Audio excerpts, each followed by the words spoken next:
Dear director, are you willing to go to IPO? Yes, I'll tell you the secret. For every success of IPO, the secret is financial discipline. When a private company decides to go to the public, its financials comes under intensive scrutiny.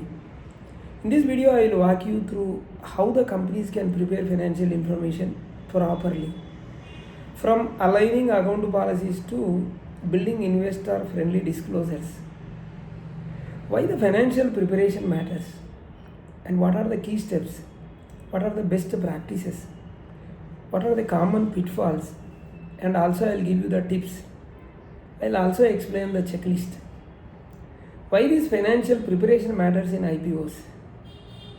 In IPO, the company's financials are central to give the investor confidence. Getting investor confidence, that is at most important. Investors, regulators, auditors, all will evaluate the company's historical performance, not only that year. They will see the consistency, transparency and accounting rigor. Poor financial preparation can derail the IPO process and lead to restatements and regulatory scrutiny or loss of valuation. Good preparation, yes, signals credibility. It gives a reliability, consistent accounting, and it gives professional governance. I will explain you the key areas of the preparation. That would be better for you. Key areas of the preparation and what are the steps and what are the best practices. We'll see one by one. First, early planning. That is the first point. What is early planning? Start financial planning and audit process well in advance. How much advance? 18 to 24 months before an IPO. The reason is it gives enough time to address any issues or restates or reclassify if required. And alignment of these accounting policies. Focus on ensuring accounting policies are consistent across the periods. Adopt policies acceptable to the public markets. It shall be acceptable. The reason is inconsistencies or frequent changes raise red flags. And historical financial restatement or adjustments.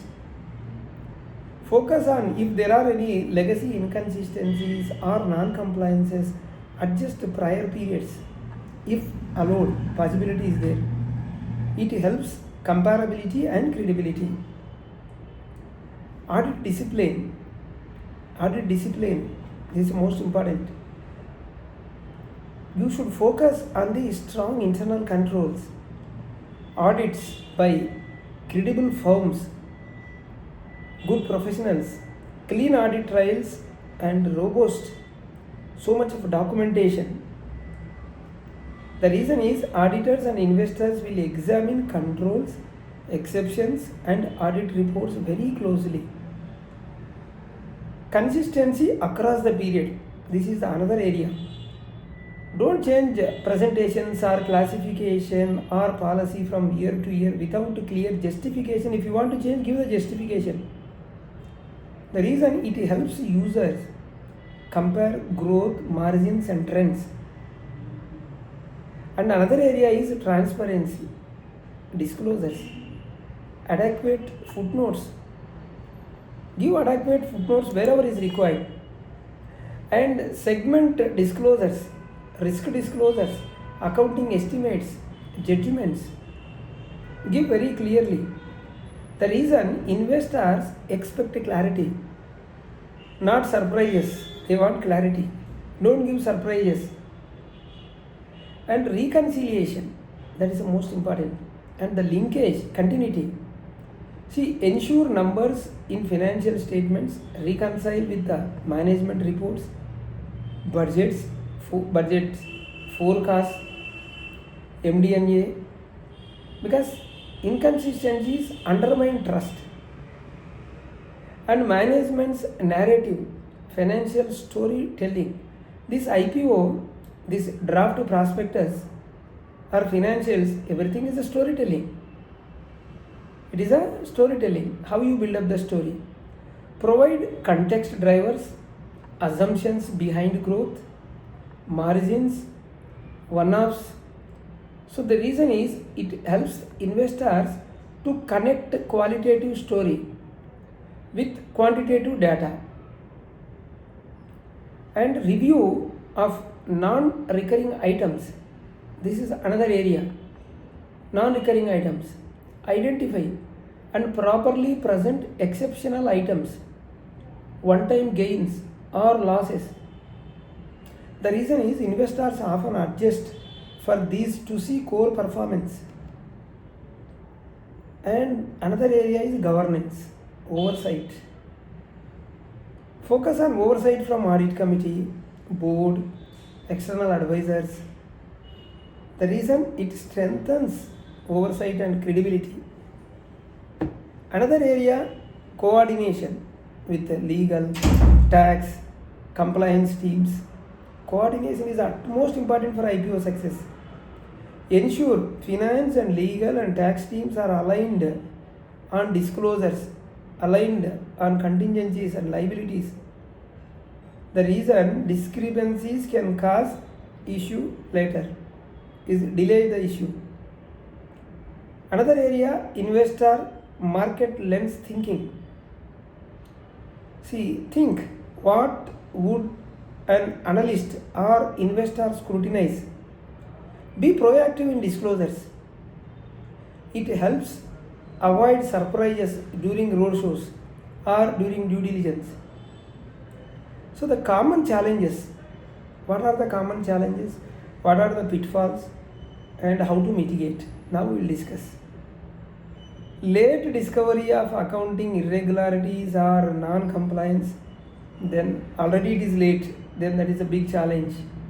Or inadequate internal control systems, or frequent changes in accounting policies without a clear rationale, weak documentation of judgments or estimates, failure to provide full disclosures or transparency, or over-optimistic forecasting or narrative not backed by data, because backup is important, or underestimating the time needed for clean audits or restatements. That is the reason I advise start early. You can mitigate. How to mitigate? Begin early. Engage experienced auditors, experienced professionals, experienced advisors, and perform a gap assessments if at all any gaps are there. Do mock audits, stress test disclosures, have internal reviews, and these scenario workshops. So with this you can mitigate. And I will also explain step by step timeline, or we can say a checklist before an IPO. You can present we will plan it for 24 months, as I said 18 to 24 months. How these 24 months has to be divided? First 24 months time is there, from today onwards 24 months time is there. Now see this perform IPO readiness assessment, 24 months time is there. Identify the gaps in controls, disclosures, accounting policies, because sufficient time is there.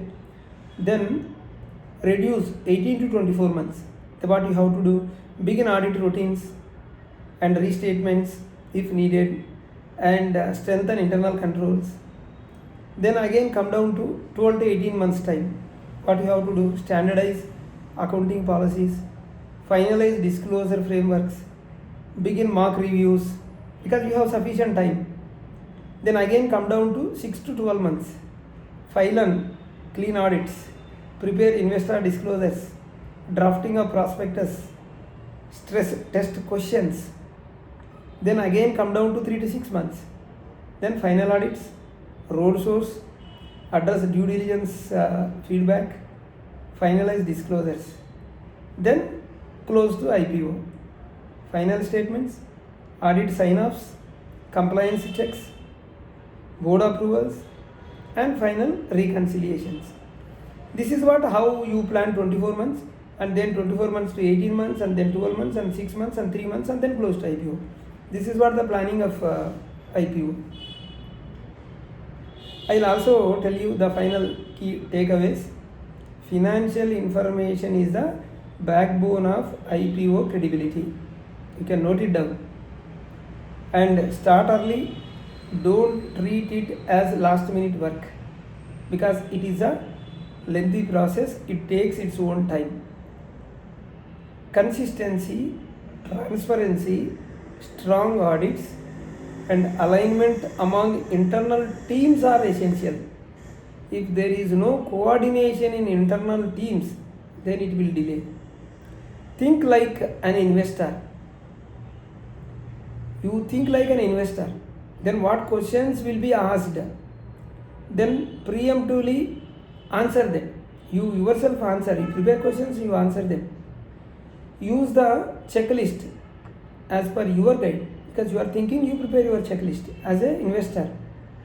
Engage experienced IPO advisors, or you can say our professionals, our company secretaries, auditors, the team, advisors, auditors, company secretaries, legal and finance team. Engage experienced one. This is what the secret for the any successful IPO. Financial discipline, and how the planning, early planning, and what are the steps in detail I have explained. I think you are clear. We have two channels, RR Corporates, other channel RR Legal Talks. Please do subscribe these two channels so that you will not miss any of our latest videos. Please do subscribe, hit the bell icon. RR Corporates and other channel RR Legal Talks. Bye.